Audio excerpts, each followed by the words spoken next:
ay rated SPG. Striktong patnubay at gabay ng magulang ang kailangan. Maaaring may masiselang tema, lengguwahe, karahasan, sexual, horror o droga na hindi angkop sa Welcome back mga ka-Episode Plus at narito ang mga dapat nating abangan dito nga lang sa Abot Kamay na Pangarap, kung saan natuklasan na nga ng tuluyan nga nito ni Giselle ang paglalantad nga ng dati nga niyang karelasyon na si Eric, at ito nga na ipinakilala na nga niya ang kanilang anak.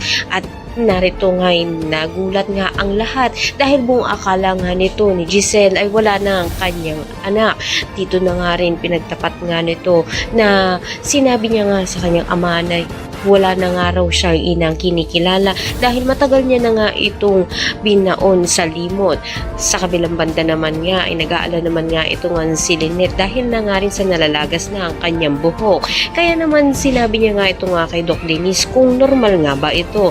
Dito na nga rin magkakaroon nga ng pag-iibang bansa muna ito nga si Lynette at Annalyn upang sa gayon nga maipasyal naman muna nga niya ang kanyang ina, subalit naroon din niya itong si Moira.